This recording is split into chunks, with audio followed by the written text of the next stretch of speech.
everyone, it's Natalie and welcome back to my channel. Today I'm going to be reviewing 1500 Miles from the Sun by Johnny Garza Villa. I was given an ARC of this book from the publisher in exchange for a review, so I'm really hyped to be talking to y'all about this book. So let me start with the summary. In this book we follow Jules, a teenager living in Texas who is closeted and unexpectedly ends up coming out when he gets drunk one night. And once he's out, he starts this long distance friendship which turns into a relationship with a boy who lives in LA. So now that he's out, he has to deal with this blossoming relationship with this boy named Matt all the way in California, and at the same time deal with the homophobic comments that his teammates and classmates are saying around him now that they know that he's gay. But on top of that as well, he has to deal with the fact that his father doesn't yet know that he's gay, and his father has been abusing him for years because he wants to beat the queerness that he can sense in his son out of him.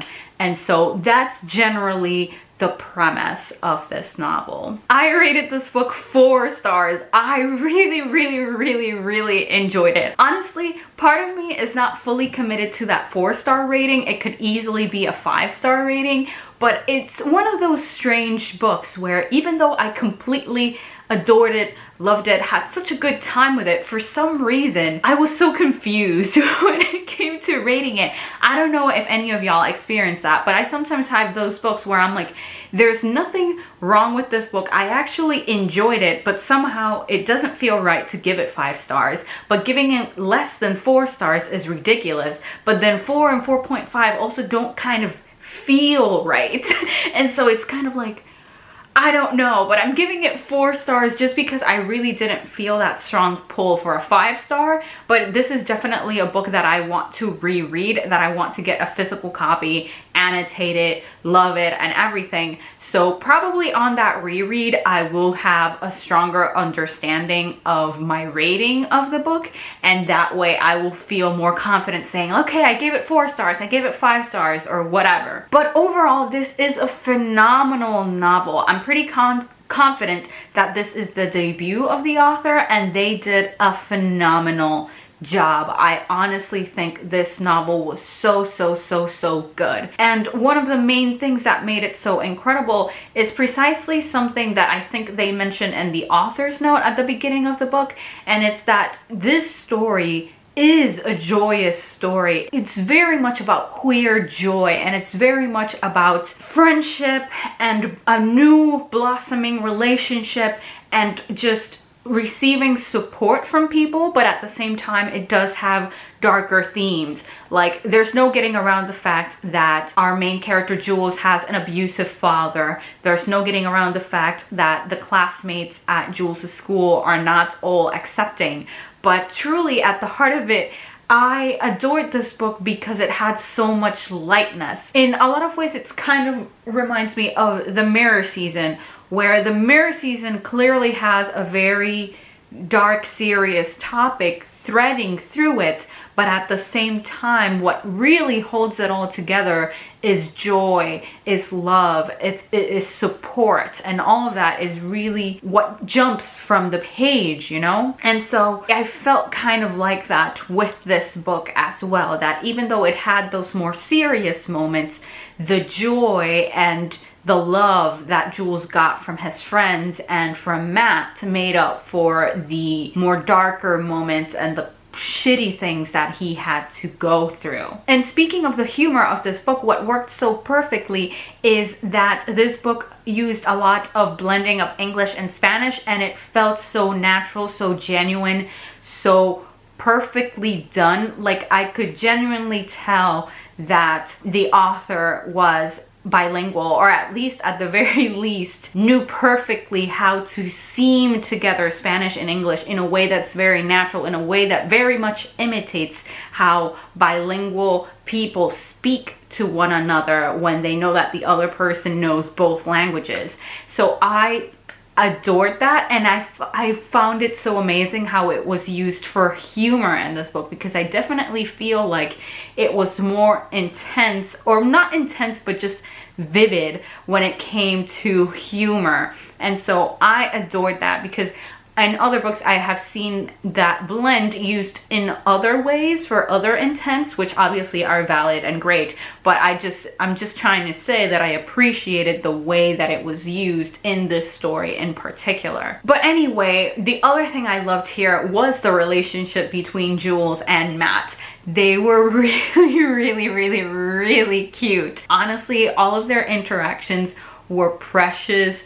Matt was such a fucking flirt. It was iconic, amazing, incredible. I adored it. I adored the interactions between Matt and Jules. They were just so wholesome and fun and sweet. Matt was so supportive of Jules. He so easily and readily was right there having Jules's back and being like, if you need someone, if you need to talk this out, if you need just someone to be there for you, I can be that person. I want to be that person. And that was just so beautiful, honestly. Just so beautiful. And there were moments where Jules was really struggling, and so he retreated onto himself. And Matt never reproached him for that, never said like, fuck you or anything like that. Like, obviously it affected him, and obviously it upset him and it made him sad, but he also understood that Jules was probably going through some shit that he needed time to process before he could truly open up to Matt about it. And so, phenomenal. It was just phenomenal. I just adored it. I adored it. And then from Jules's friends, his friendship group was all wonderful. I really liked his friendship group, but the standout characters there are Jordan and Lou. Jordan, I just loved that we had this straight boy, because I'm pretty confident he consistently stays being straight. I don't think he's bi or anything. So it's this straight boy and our gay main character having this very close and intimate friendship.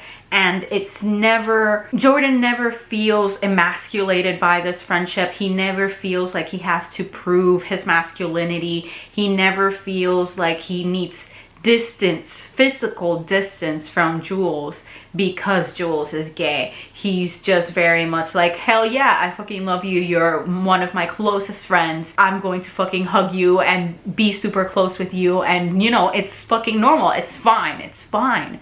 And that was just so good, so good, so good. Like, people talk about like the importance of male friendships, and I feel like this type of friendship is one that we don't see featured that much, but that is so important. Having two boys who are confident enough and comfortable enough to be very intimate with one another emotionally, but in a completely platonic way, in a completely friendship way, you know?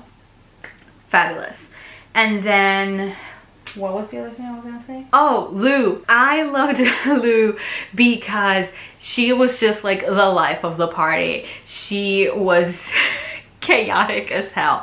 I love characters like Lou who are upfront, who aren't afraid to speak their minds, who are funny, who are just ready to liven up any situation. So I adored Lou, and her relationship with Jules, which was much more understated and blossomed far more slowly, but it was still so rewarding at the end to see them be closer to one another. So just peak content. The last notable relationship I want to talk about here, which again, this is something I tend to do a lot in my reviews, where I just talk about character relationships, because that's really what I'm here for. Like, if you asked me the plot of this book right now, like, give me a summary, a rundown of every plot point that happens in this book, I would not be able to tell you. But I very much focus on character relationships. So the last one I want to focus on is Jules and his grandfather, his abuelo. Listen, there is this one scene in this book where Jules's abuelo talks to him and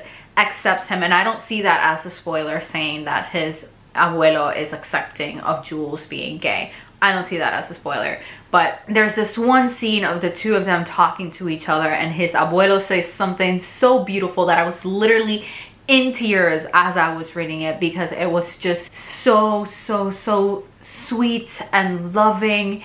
And I was so scared that this relationship wouldn't work out, because Jules and his dad, that relationship wasn't working out. And seeing that, I was just like, ah, it's so good. It's so good.